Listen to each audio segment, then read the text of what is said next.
Good evening, Kigali, Rwanda, and around the world. Welcome to our Women's History Month virtual discussion featuring 4 women of courage who are advocating for persons with disabilities right here in Rwanda.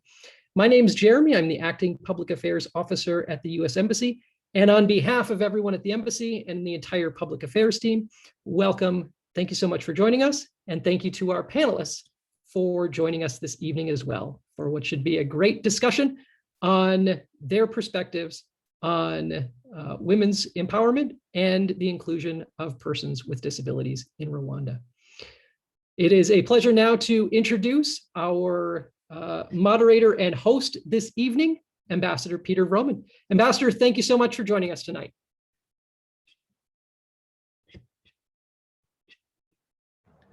Thank you very much, Muraho. I'm Peter Vroman, U.S. Ambassador to Rwanda. I'm really happy to be here, and thank you all for joining us. We have a very special panel discussion with 4 women of courage who are doing remarkable work here in Rwanda to advocate on behalf of people with disabilities. Our guests tonight include Donatilla Kanimba, Christine Mukeshimana, Agnes Mukashiaka, and Gaudence Mushimiyama. I'm thrilled to be able to introduce these women of courage to you and to highlight the great work that they're doing in Rwanda and throughout the world. This is an important discussion for me because it combines 2 important priorities of the U.S. Embassy in Kigali. First, this conversation focuses on women, and this is a fitting focus as we celebrate Women's History Month throughout the whole month of March, and indeed across the year.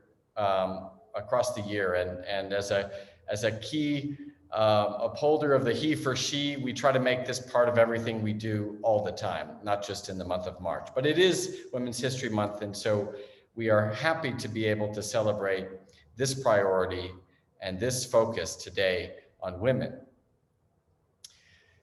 Since 2015, the U.S. Embassy in Kigali has helped recognize and celebrate women of courage who are making a real difference in their communities. Thus far, 16 inspiring women have been honored by the U.S. Embassy here in Rwanda for demonstrating exceptional courage, strength, and leadership in advocating for social justice and for the most vulnerable members of society. One of our panelists today has already earned that distinction, but I'm honored to add 3 additional women to that prestigious list today. Second, this conversation focuses on the inclusion of people with disabilities. Again, not just one day, one time, but across our programs and activities and in our own personnel system. The U.S. Embassy has made the social and economic inclusion of everyone, including people with disabilities, a top priority in our work. Our 4 women of courage today have been nominated to participate in an international visitor leadership program study tour that's designed just for Rwanda. As soon as conditions allow, we hope to have these women in the United States to participate in a 3-week visit to trade best practices with Americans who are involved and invested in economic empowerment and social inclusion of people with disabilities. And I hope I've invited my mentor, Judith Heumann, who is one of the activists behind the Americans with Disabilities Act. I will hopefully try to put a stop to visit her on the itinerary as well. And I've invited her to join us today to this webinar. But before we begin, I'd like to thank the audience that is here joining us today, either via Zoom or via Facebook Live. We want this to be an interactive discussion, so please add your questions and comments into either the Zoom or the Facebook chat. And we will have a chance to put many of your questions before our great panel, just as soon as they've had a chance to introduce themselves and their work. Without further ado, I'm honored to introduce Donatilla Kanimba. Donatilla is the founder of the Rwanda Union of the Blind, which advocates for the rights and opportunities of Rwandans who are visually impaired. Welcome, Donatilla. Thank you so much for joining us here today. Over to you. Thank you very much. Hello, everybody. I hope we are all very well. It's evening here in Kigali. So I hope if it's morning, I hope you're having a great time this morning. If it's afternoon or whatever time. It's a nice sunny evening. It's the sun is going down, but it has been a sunny day. My name, as you have heard, is Donatilla Kanimba. I am a co-founder of the Rwanda Union of the Blind, which was founded in 1994. We managed to be registered in 1995. And we have been doing advocacy work in Rwanda until now. I am also I'm the executive director in the Rwanda Union of the Blind. I am also the second vice president of the World Blind Union and the chairperson of the Women's Committee, also in the World Blind Union. So I think the rest I'll be talking about it later. Thank you. Thank you so much, Donatilla. It's great to be with you virtually. It's been a long time since in person, since I think last December or thereabouts, but I'm glad to have you with us here today. And now I'd like to allow me to introduce Christine Mucheshimana. Christine is the founder of Help for Disabled and Vulnerable Children. She works with vulnerable and mentally challenged children, offering physiotherapy and skills to their parents to help as well. And this is not the first time we've invited Christine to this platform, as she was honored with a Women of Courage Award in 2019. Welcome back, Christine, and thank you for being with us here today. Over to you.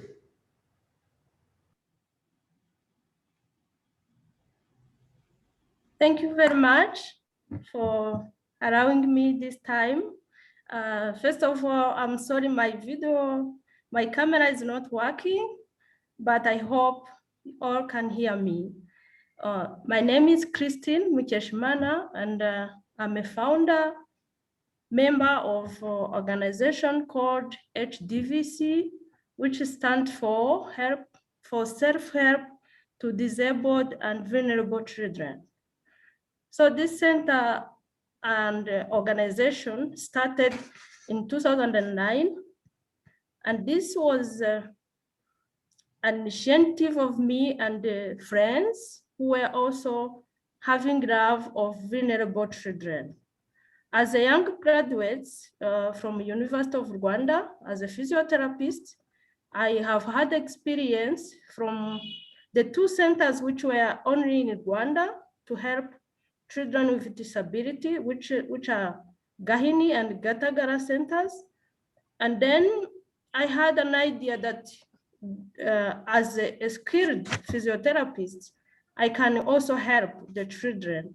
And I bring the idea to my friends, and together we started the center, which is located in Kichukiro, the nearby Kabuga Market. It's a known place as a Kabuga Market. So we are in that area. And we are serving people from different areas, mainly Rwamagana district who are nearby, and Gasabo district, and at the same time, people of Kichukiro area. We are doing many activities as a we are offering physiotherapy services, occupational therapy. We are also helping our kids by making special need education. It's like we are doing a pilot study to see how these young kids can also be included in schools. So we are preparing them in hope that they can also attend normal schools. As we know, they also have abilities. We also helping together the community. So we are working with the families, because we have seen that if you try to raise a kid with disability without sensitizing the community, it won't work. So we are trying to work with the mothers, at the same time trying to approach their husband, because in most of the case, husbands are not understanding the situation. So we are trying to bring together those mothers and helping them to understand the problem of their kids, giving them some skills also to help them at home, because we know that the time we are having them together, it's not enough, and they're living together day by day, so they can help more. And we are just giving skills to them so that they can still continue the work at home. During this time of COVID-19, it was a very challenging time for all of them, even for the whole country and the whole world.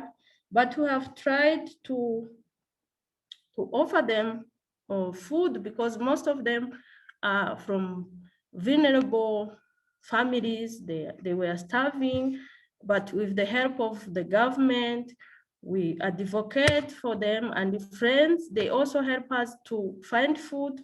So we feed them for a certain time. We also help them to find essentials for hygiene, which we know that with COVID, we have to be clean everywhere. And we also give more advice to them, as they are vulnerable families, to protect the kids as much as they can, to protect them for this COVID-19. And to find a long-lasting solution, we also thought about training or teaching them to make an agriculture. Like, we have started a permanent garden.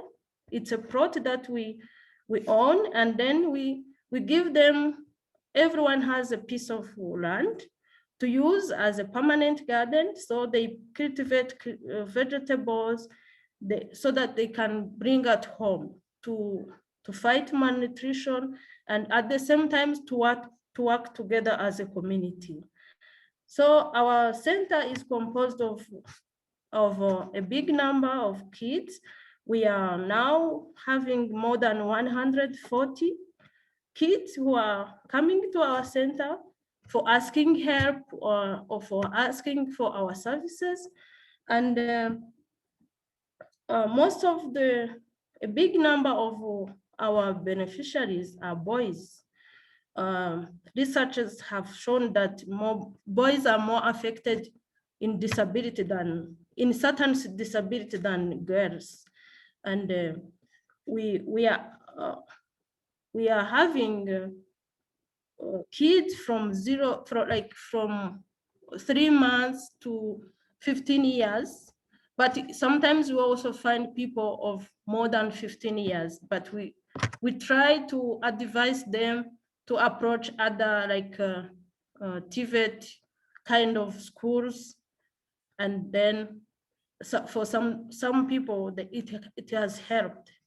So we are also helping the mothers, not only with perma garden, but also to be trained in sewing activities. They are doing sewing training for 6 months, and after that, we try to find a way to help them so that each one can have a sewing machine, and can do sewing for bringing income at home, and also for helping the kids at home. We are also, our center, we are working as a team.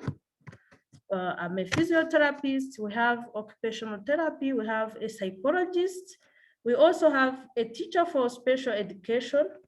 And with that team, we work with a team of those mothers who are having children with disability.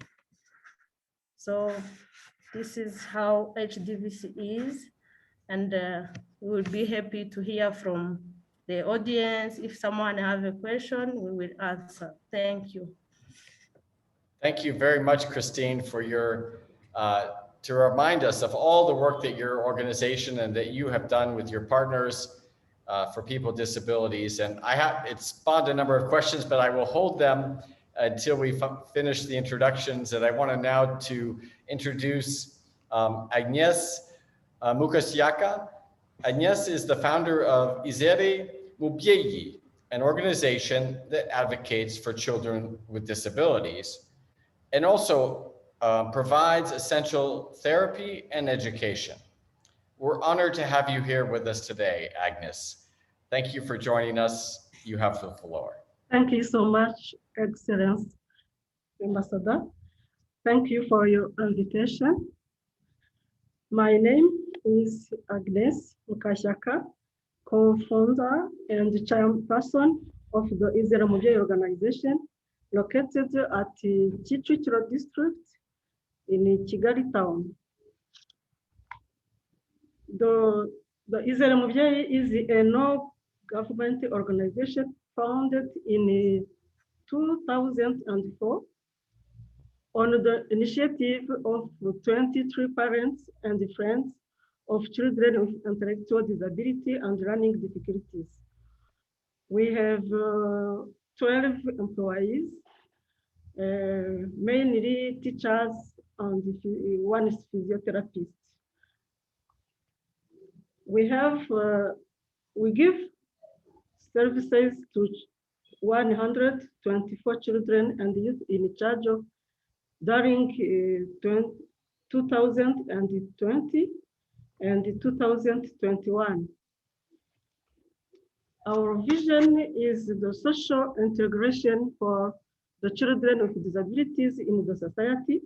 This vision will be achieved through a center of excellence in special needs education that the planning is ongoing.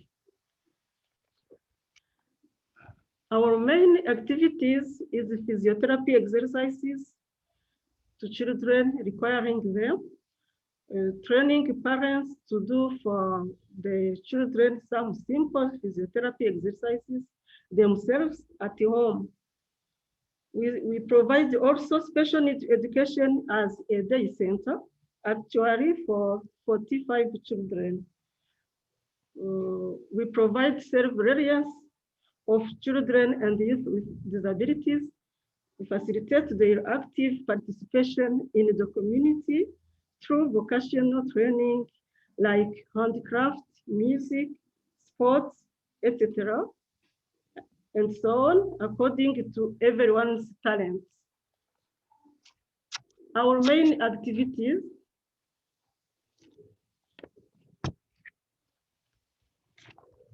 we sensitize parents against negative attitudes and mindset around disabilities for the promotion of social reintegration. We create a safe environment which fosters health, peer respect, and dignity. We do home visits. We sensitize people on the rights of children with mental disabilities. We also advocate for the promotion of legal, political, and social status for them. And we provide the capacity building of parents in income generating activities.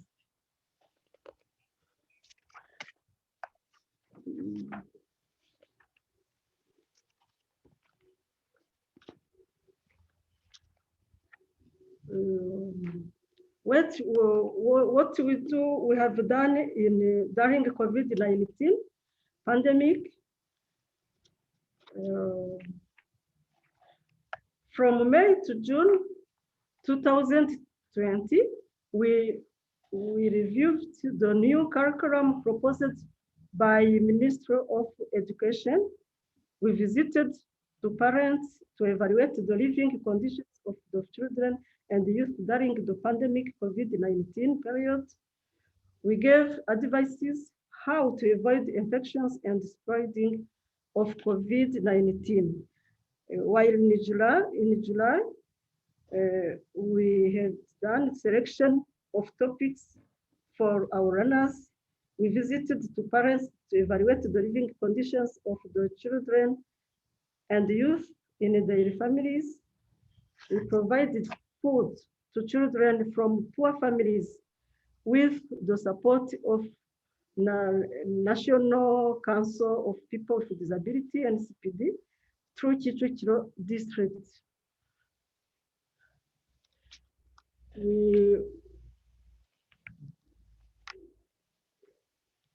Our partners today, we have Rhineland Partnership for Jimiraj Rhineland Partnership founded the construction of the daycare center. We have also Saint Martin Shore through Jimiraj Rhineland Partnership. The National Council of People with Disabilities, NCPD, and the National Union of Disabilities Organizations of Rwanda, NIDO, for their advices. We collaborate also with Special Olympics and the National Paralympic Committee in sports.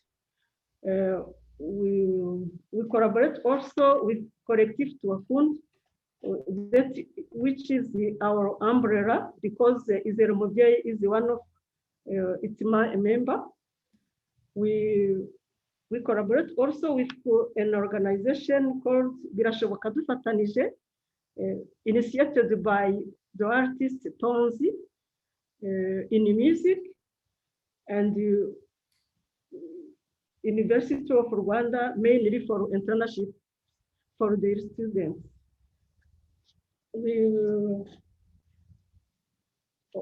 But more partners are needed and expected. We have also challenges.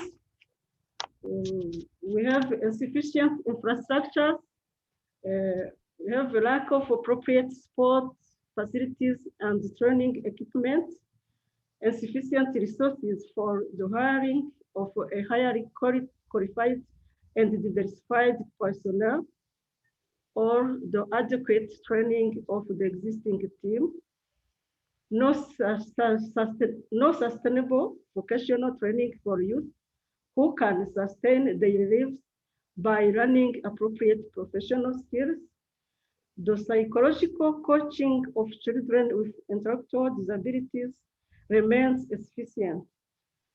There is slow changes of mindset and attitudes in favor of the development of children with disabilities, no proper medical care within the center up to now, and no special partnership with specialized hospitals.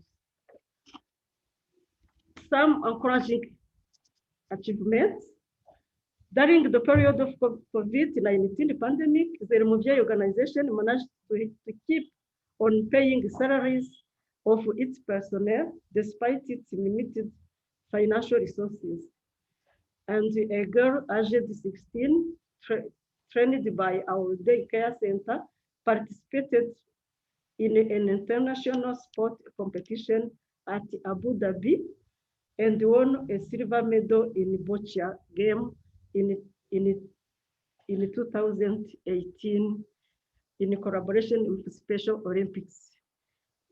Thank you so much for your attention.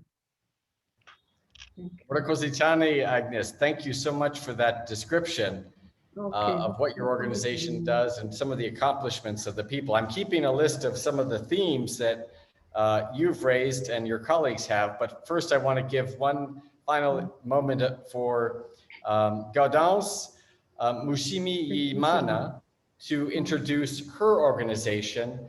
She's the founder of UNABU, and UNABU is Umuryango ya Rwanda w'abagore bafite ubumuga, UNABU. So Gaudence, if you could, it's your time to take the floor and describe a little bit about what your organization does, some of the challenges you're facing and some of the successes that you've had in raising awareness about women with disabilities. Over to you, Gaudence.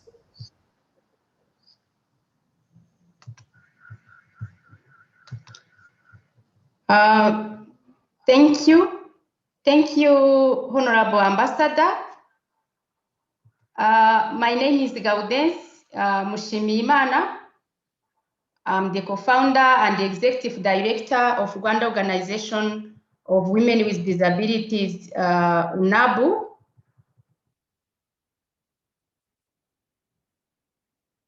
I am a woman with disability and disability activist for 18 years. My devotion to disability rights came in 2003. It was 1 year prior to my university graduation. And that time I was a coach for person with disabilities sports. And I was shocked by few number of girls and women with disabilities involved in the sports. And this is the time I started thinking, what can I do as a woman, as a girl with a disability? The same year, that was the time that I joined the Association of National University Students with Disability as a secretary. But also the same year, 2004, was my first experience to join organization of person with disabilities at the same time as member, volunteer, and then full-time staff. I pay attribute to that experience that has provided with me foundation for my today activism for disability rights, with more attention to women. Within the disability organization, within the women organization, across the district where I was able to reach, I realized the lack of voice, power, confidence, and appropriate space for girls and women with disabilities. That was the time I understood the struggle for persons with disabilities in general and women with disabilities in particular. That was also the year that few graduate girls with disabilities, we joined other women with disabilities to organize ourselves in an organization of 14 girls and women with disabilities, today known as the UNABU. We seek a society where girls and women with disabilities enjoy equal and equitable opportunities and actively participate in the country development like other citizens. We focus on organizing and empowering girls and women with disabilities to become agents of change for their life. But this is not enough.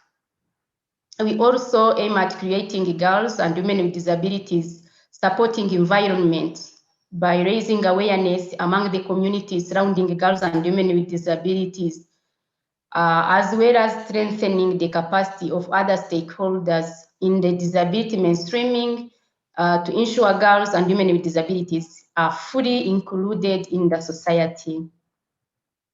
Since UNABU was started in 2004, we are now a group of 54 passionate, committed girls and women with disabilities, serving around 6,000 girls and women with disabilities, organized into self-advocacy groups across 12 districts for our program, mainly focusing on gender-based violence as human rights violation, access to justice for girls and women with disabilities, victims of violence, disabled young girls leadership to ensure the sustainability of disabled women movement, but also economic empowerment to make sure that girls and women with disabilities have economic capacity to say no to gender-based violence they are facing in their community, but also at their household level.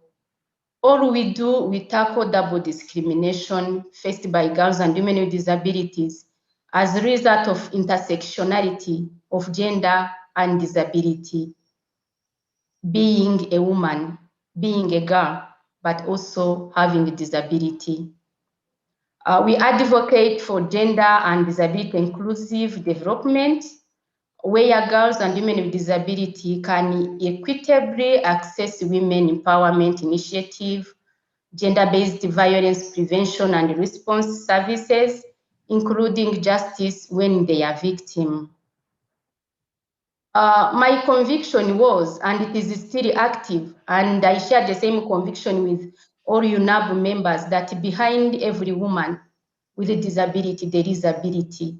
There is hidden, there is undiscovered, but also there is untapped potentials. So serving disability movement, that is my only favorite work that I can tirelessly do day and night, either for paid, but also for volunteerism. I have been part of the disability movement since 2003. I was the deputy legal representative of Umbrella of Person with Disabilities fighting HIV in 2006. I joined the African Decade of Person with Disabilities 2007, and that was the organization that fundraised and coordinated the whole process of elaborating a number of ministerial order relating to the 2007 disability law that we are is guiding the whole disability movement today.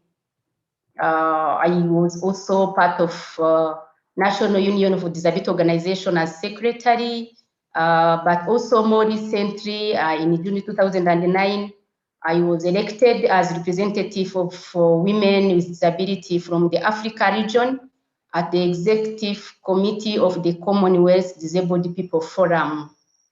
I joined UNABO as executive director in 2017.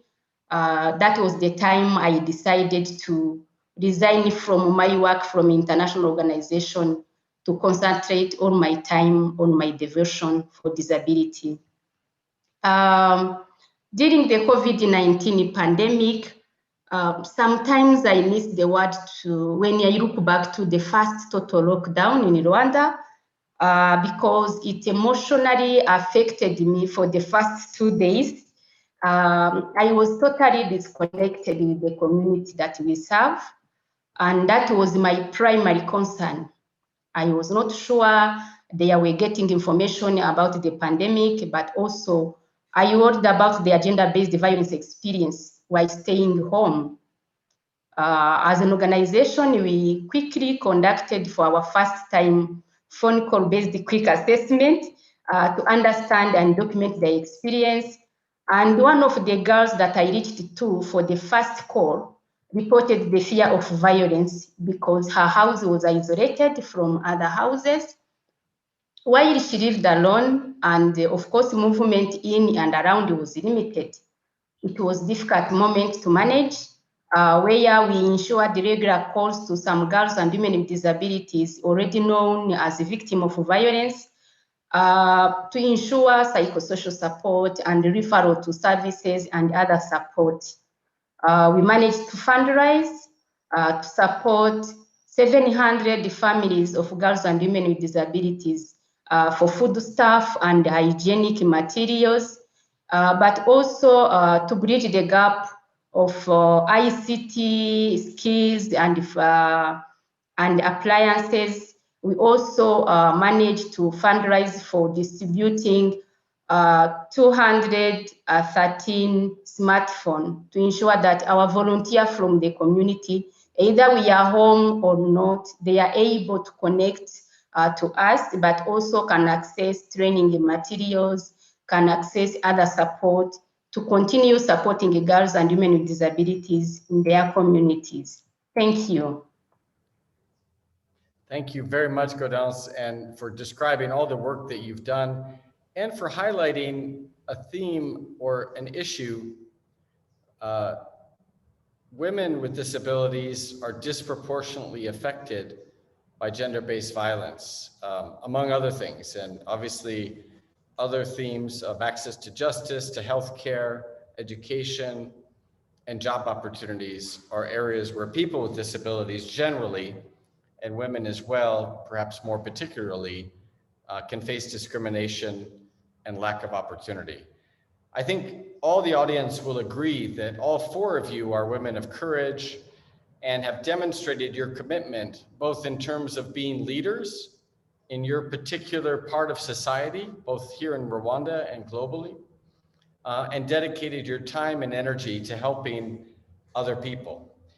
I'd like to, before I turn it over to Claudine Nishimwe to pose a few questions from our audience, I'd like to take my moderator's prerogative to ask one general question. And many of you touched on it, so I wondered if you could tell a story, because I know there are some children with disabilities who have joined us and have maybe joined the webinar by way of the Rwanda Bookmobile and other venues. But if you could tell a little bit about the role of parents and how parents can also be key advocates for children with disabilities throughout their lives. And if any of you have a story, I know Donatilla has told me a powerful story about how her mother included her in activities. Maybe you could share that one, Donatilla, with our audience, just to showcase that theme of how bringing your parents on board can really help with eliminating stigma and be a drive for change and activism. Can I turn it over to you, Donatilla, to tell that story? Yes, can you hear me? Yes. Good. So thank you very much. Actually, I wonder if I could also say something about RUB. I think you said we introduce ourselves. I limited myself to that. Could I do that? Sure. Thank you very much. So as I said, RUB was established in 1994, started operating in 1995, because that is when we were fully registered. And our vision is a society where people with visual impairment access all rights as all other citizens, as a right of the individuals are able to receive education and employment in the same way as all other citizens. And our mission is to improve the lives of people with the living conditions of people with visual impairment to a point where they are able to integrate themselves and to participate with meaningful equality as other members of society. I'm not reading, it will be written somewhere. When we started in the Rwanda Union of the Blind, the people with visual impairment here in Rwanda were only being accommodated at Gatagara, HVP Gatagara. They received primary education, but did not sit the national exam to complete primary school, and therefore could not continue to secondary school. I discovered that the reason for this was because people in Rwanda, both the ministry and the school where these pupils went to school, did not believe that a person with visual impairment, a blind person, could sit an exam and pass. So we decided that as RUB, we are going to change that. We convinced the government to allow them to sit the exam, the first one that was done after the genocide against the Tutsis, and they did and performed very well. But then it was difficult to get a school, a secondary school that would accept them. So again, RUB had to start moving around, trying to look for a school. Luckily, we got Groupe Scolaire Gahini, which accepted the first lot. There were two lots actually, because the first year went by as we were trying to look for a school that would accept them. And the good thing is that from that time on, people with visual impairment sit the all national exams. Those ones sat the national exam to complete primary school. When they completed secondary school, they did the exam to complete secondary school. And in 2008, I think the first group went to university. So now we have graduates who are employed because RUB managed to get some people with visual impairment through secondary school. RUB has been providing rehabilitation training for people with visual impairment since the year 2000, because again, we found that there was a big problem of imagining that people with visual impairment or blind people are invalids. They are ill or very sick. So they have to stay in bed or just sit in one place, and everybody will try, people in the family will try and do for them everything that they need done. Again, this is something that we had to change, because being visually impaired myself, I'm totally blind, by the way. I know that I can do just about any work that is done at home. I went to school and performed very well, and I have been employed. Actually, I have never been unemployed. Or when I was unemployed, it was for very short periods. For example, when I left university, I was out for only 5 months. And then I was in Kenya. So after 2 years, I was told that the job I was doing could not be done by foreigners. So I was out of employment for 9 months. I got another job. And by the time I came to Rwanda, I actually resigned from a job to come and run the Rwanda Union of the Blind. So I wanted to prove that people with visual impairment can work. They can do work at home. They can do work in the gardens, in the fields. They can do quite a lot of things. I will not say just about anything, because they can't drive vehicles yet, and they can't fly aeroplanes yet. So there are things we can't do, but the things we can do are much more than the ones we can't do. So now I am coming almost towards, I was going to jump. During this pandemic, we have had to find ways to reach our people and provide food. That was because in our phone calls, we found that the food that was being provided to other citizens was not reaching a lot of our people with visual impairment. And because we accept all people with visual impairment, it means we have many families that are headed by people with visual impairment, either single mothers or men with visual impairment and their wives and their children. And by the way, I'm very happy about UNABO and GODAMS because of addressing the issue of gender-based violence. Single motherhood is a big issue among women with visual impairment, very often as a result of gender-based violence, or as a result of fear that one will never get married and therefore will end up being childless. Being childless in Rwandan society is considered almost like a curse. So we managed to get support to provide food for 656 people with visual impairment. 446, we got the support from European Union, and 10 from UPHLS. And we also provided hygienic materials, that is sanitizers, face masks, soap, for the same number of people.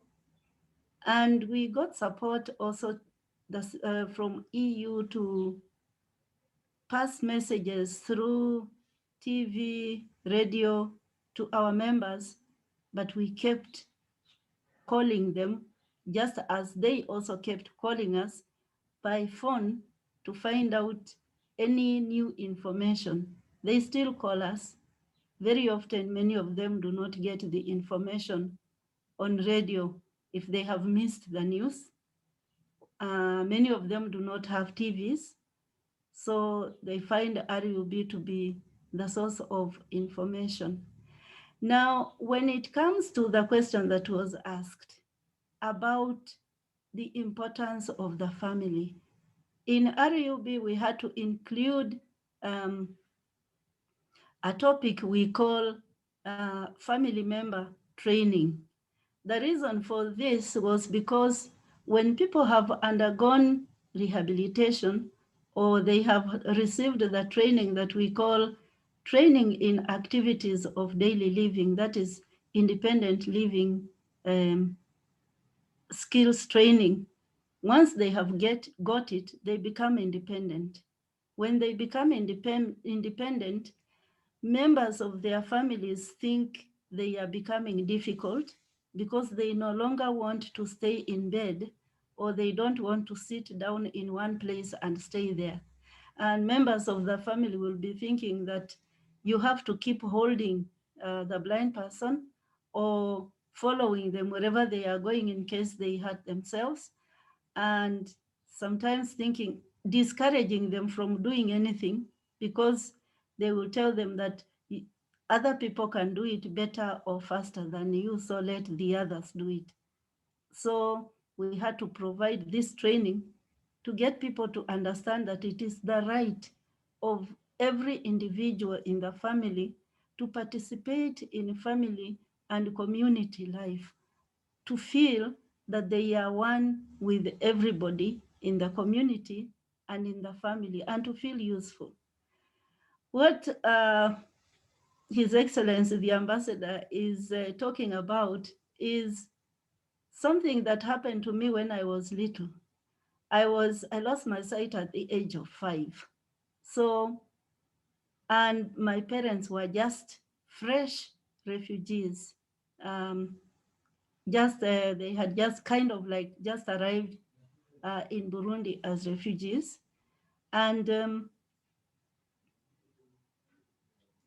when I was in hospital, it had been decided that I am going to be blind. A lot of my mother's friends would advise her to leave me in hospital because they thought, well, you are a refugee, you don't have a place to stay. Anytime you will be moving, can you imagine the problems of moving around with a blind child? If you leave this child in hospital, the child will be okay. They will look after her. So my mother could not bear the thought of leaving me. And as it happened, during that time, she bought me a very nice green dress. It was an expensive dress. She bought it new. Refugees were getting the clothes handouts that were being given because a lot of them will have left their homes with nothing. And everybody could get something. I don't know why, maybe I didn't get something, but I was bought a new dress, and it was a very nice one.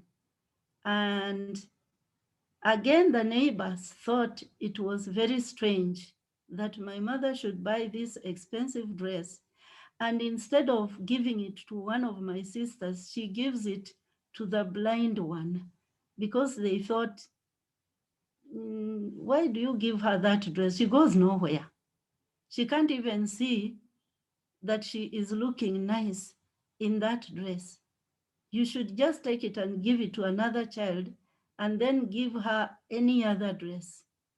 So my mother just told them, she is also my child.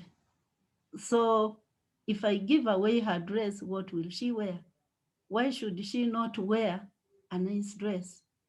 And the next thing that, another thing that people couldn't understand, the fact that when she dressed up all her children to go to church on Sunday, she also dressed me up, and they held my hand and we went to church.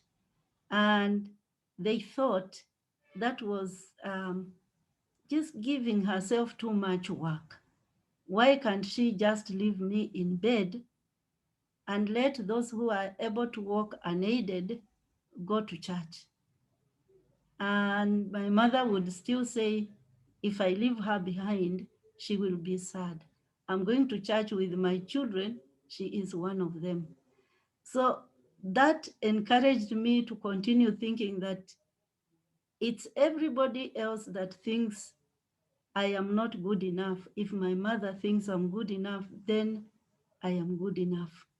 And I believe that is one of the things that really encouraged me to want to get everybody who has a person. It's not just a person with visual impairment, it's even a person with any other disability, to know that this one is a child like all the other children, and if anything, this is the child that needs me the most. So thank you very much. Thank you so much, Donatilla, for both describing more of the role of the Rwanda Union of the Blind, but also telling the story of the green dress, which I think is powerful for all of us and for many of our listeners and participants today. We're coming up to the 1 hour mark, and I think if everybody's in agreement, we'll keep going. But now I'd like to turn it over to Claudine to give voice to some of the questions that have come from people. And if people could, I won't have every panelist address each question because we'll run out of time.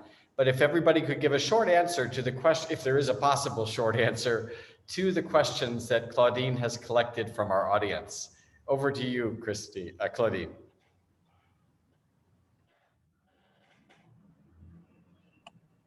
Good evening, good afternoon, everyone. Thank you so much, Ambassador, and thank you, everyone. My first question is from Honorine from Gasabo. Her question is, I would like to know what the panelists think is the most important improvement that has happened in the past 5 years, in terms of inclusion and persons with disabilities.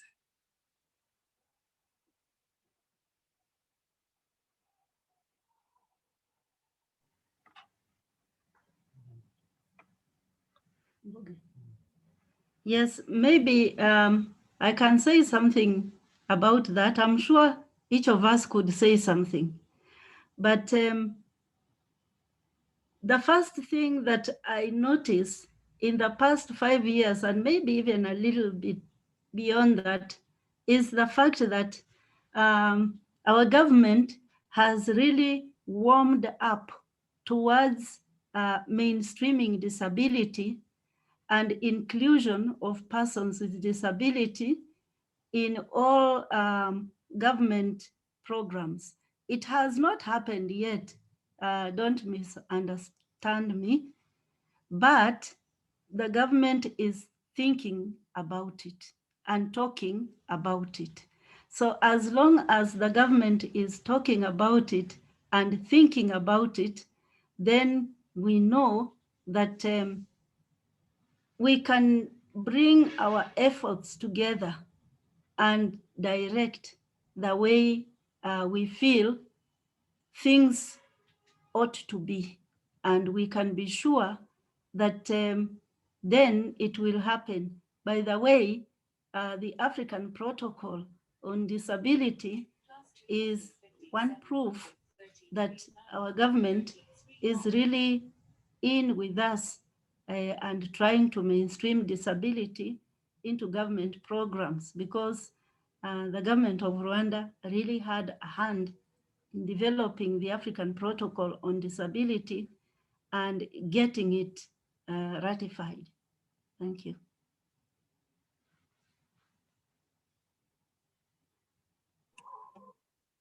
Thank you so much, Donatilla.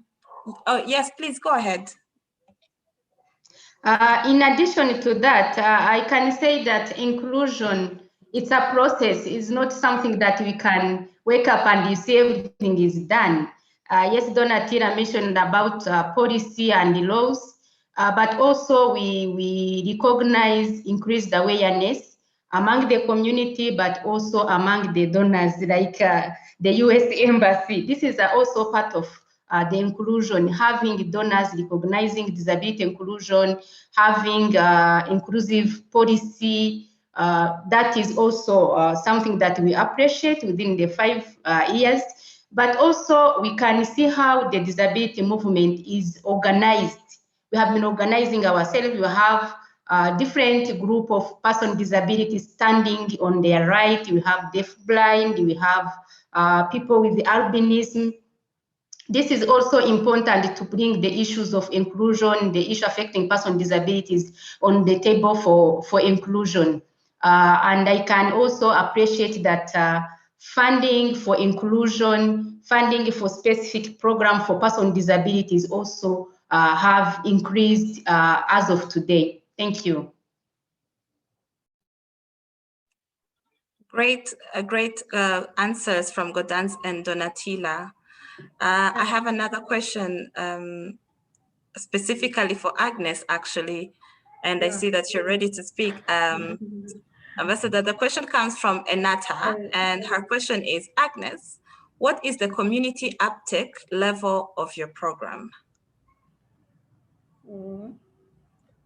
Sorry?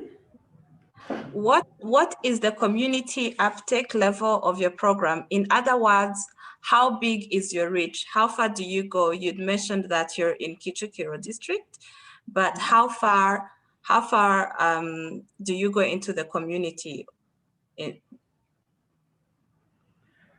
Yeah,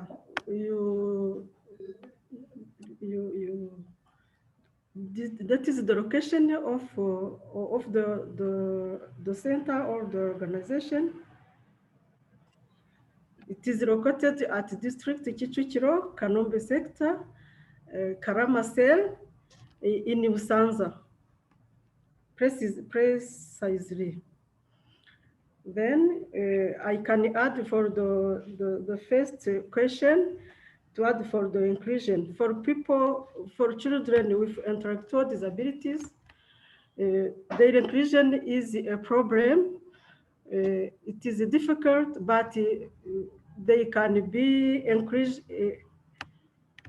The inclusion can be done in music, in sport, in dance, and the other activities in leisure and the sport.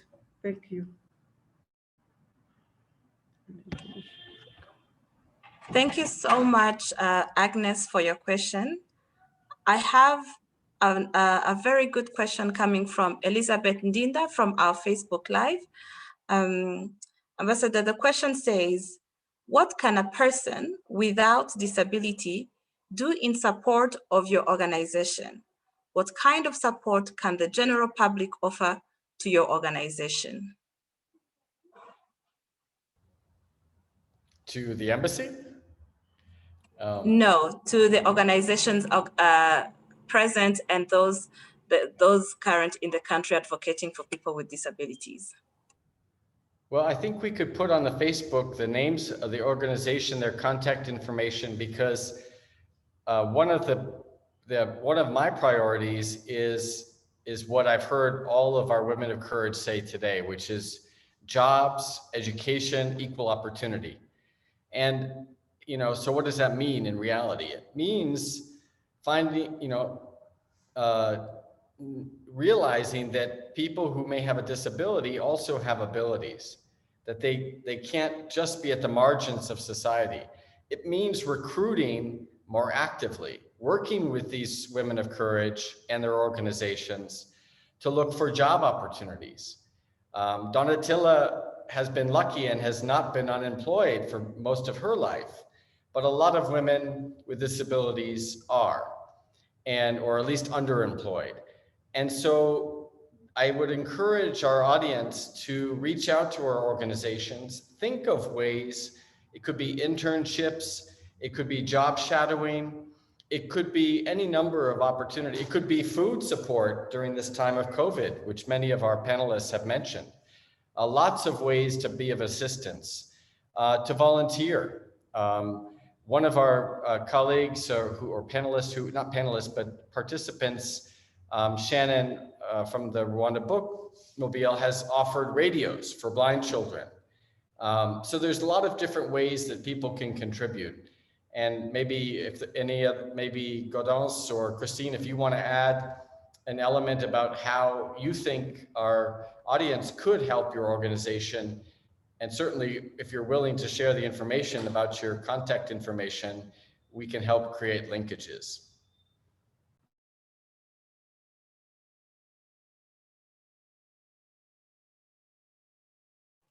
Thank you so much, Ambassador. I believe that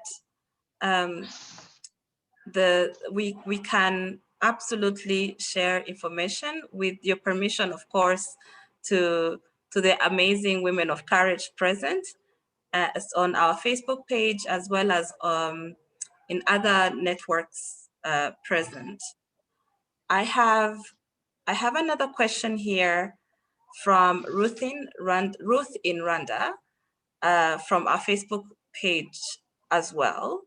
Her question says, Christine mentioned setting up the community garden for the mothers of disabled children at her center.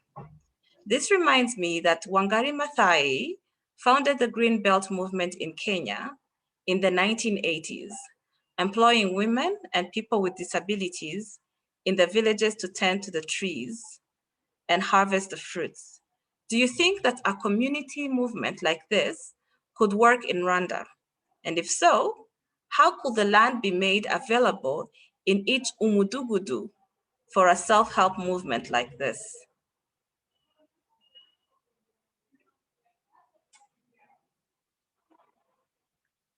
Christine, do you want to talk more about this community movements or the gardens, the community gardens? Yes, yes.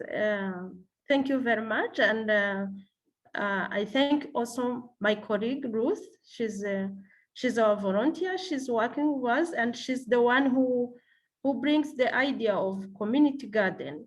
And we started it in Umudugudu, where mothers could meet. And this is going in other Umudugudu, and the idea is very good, but together with her, we wanted to see if it's possible in other areas. So it means the community or the audience who are here, maybe some of people can also help to make this a big project to the whole community, mostly people, mothers with children who have disability, also mothers with disability, why not? Yeah, thank you. Thank you so much, Christine, for your answer. Anyone else would want to add on to that?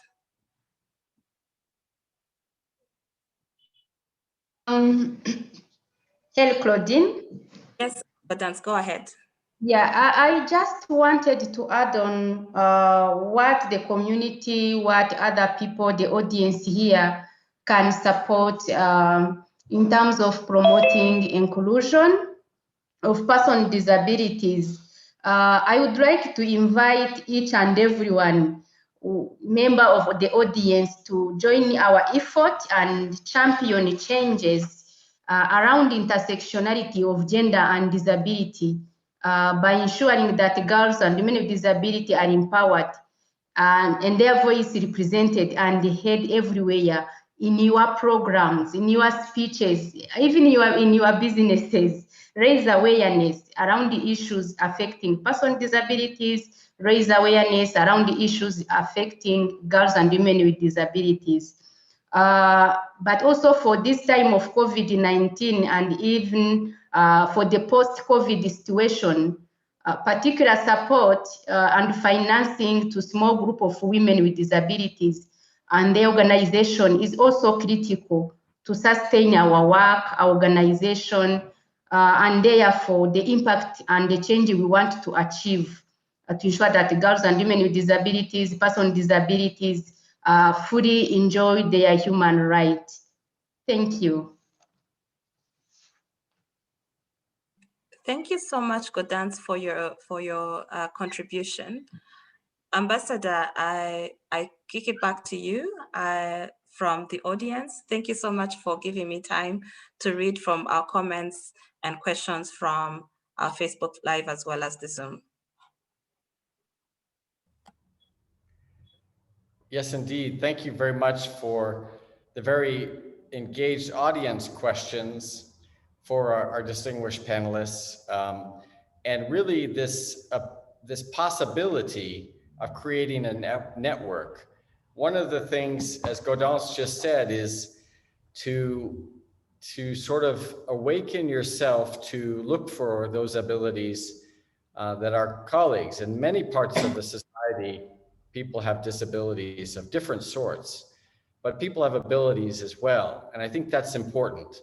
And so today was an opportunity to hear voices, activists, change makers, women of courage who want to bring people with disabilities in general and women with disabilities in particular from the margins to the mainstream of our societies, so that they have, as I think Donatilla said so eloquently, the opportunity to play a role in our communities and not to be kept in bed, to be kept hidden, to not be fully utilized as they learn the ways in which they can participate and teach others how the skills that they have can really make improvements for the life of all of us. So thank you all for joining us here today. I want to give everyone a moment to either tell a story, a final closing remark, or a story from each of our panelists, something that we can take home, maybe a call to action even. It can be, if you can keep it to a minute or two, that would be great.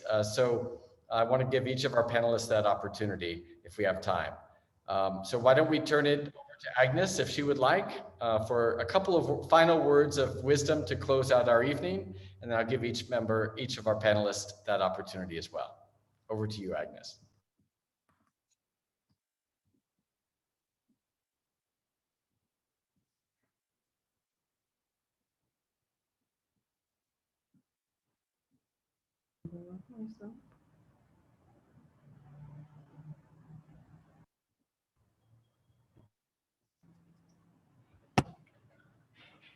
Thank you so much. As a parent of one of a child with intellectual disability, I thank you so much to invite me and to be part of this panelist today.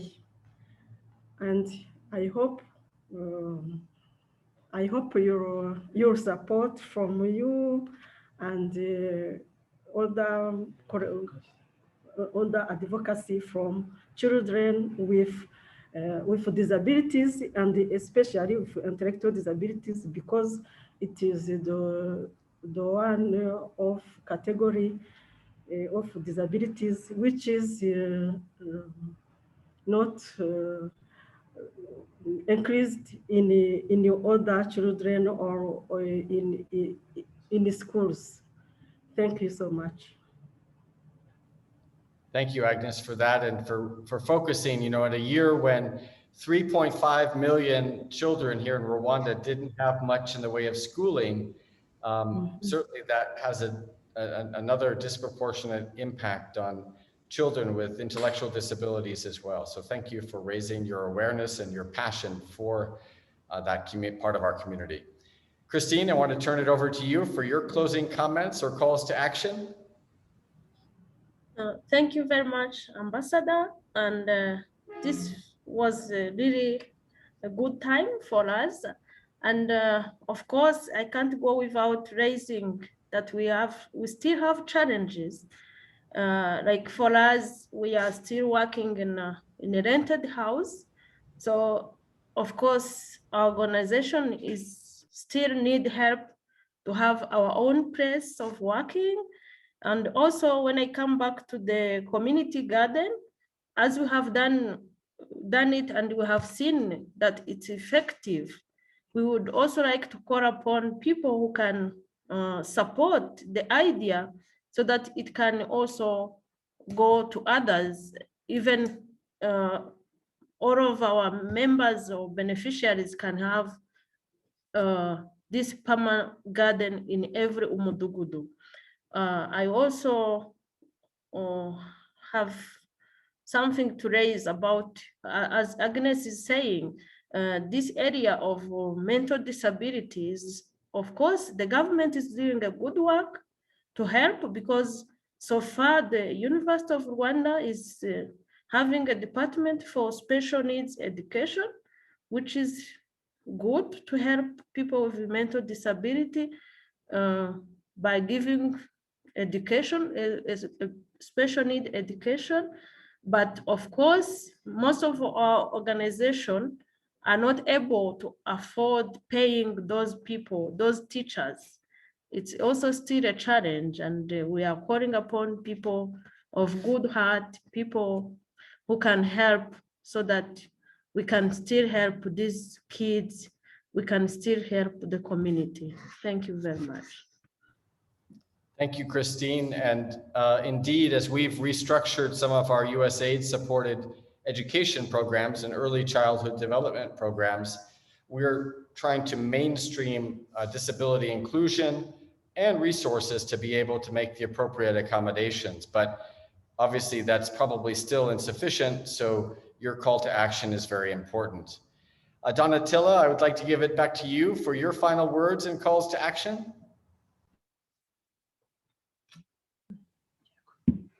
Thank you very much. I would like first to thank you very much, Your Excellency, for this moment to be able to talk about our work. And what I would like to call up everybody to join hands and to support persons with disabilities. Here we are paying a lot of attention to children and youths. And that is good, because that will develop a society in future of adults who are no longer timid or retreating, who are proactive and participative. But don't forget that today, because of what we did not do some years back, we have adults with disabilities who are single mothers or single parents, who are heads of families with very little ability to support those families. That is why not so long ago, maybe even last year, the government of Rwanda is still trying to remove people begging from the streets, trying to, thinking that they can give them something and they stop begging. That doesn't happen that easily, because this is somebody who had been trained to believe that they can only beg.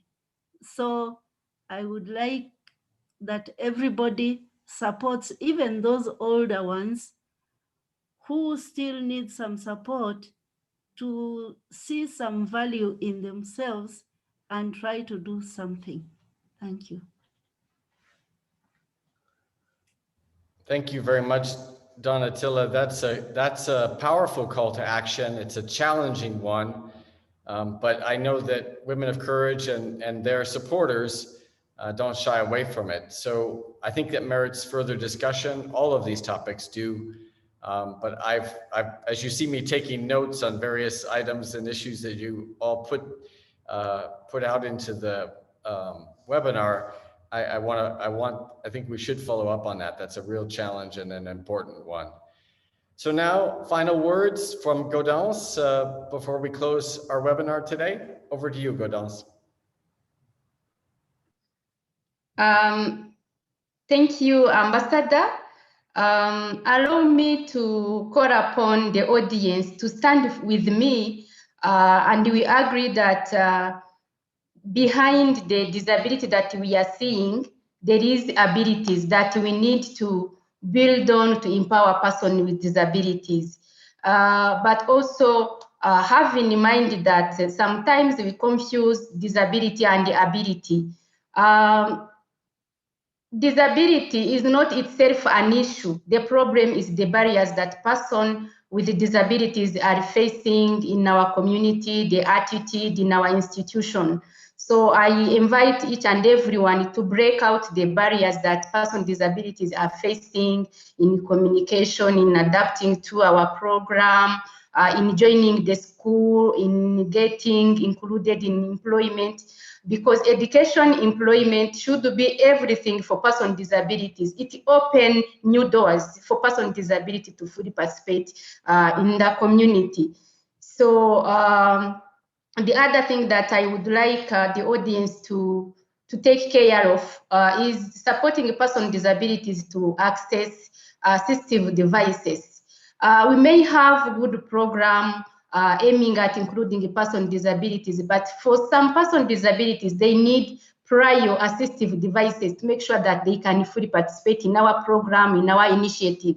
So make sure that your budget, your planning also include accessibility budget that can support those persons with disabilities to fully participate in our initiative. Finally, thank you for your support, for the space provided for us to share our experiences with the audience. Thank you.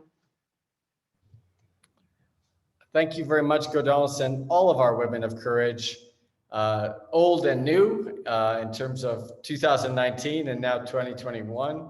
It's a real honor to be and to share this Zoom webinar with you and with our Facebook audience. This is an issue that's not just for a day, it requires focus. We've started a program with USAID called Umurimu Kuribose, which is aiming to increase and to reach over 1,000 youth with job skills to help address one of the challenges that Gaudence just raised about education and employment and that nexus of bringing it together. So we really need to join hands and to really remove and to address maybe our own hidden biases or explicit ones, certainly, and to really think about how we can be more inclusive. And that will take, given the culture that Donatilla mentioned, it takes reaching out and to tap into that untapped potential that people with disabilities have.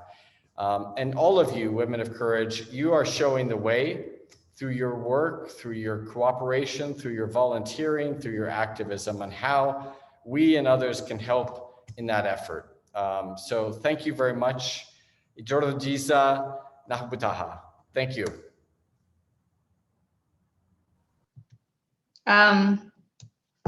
Thank you. Maramuke.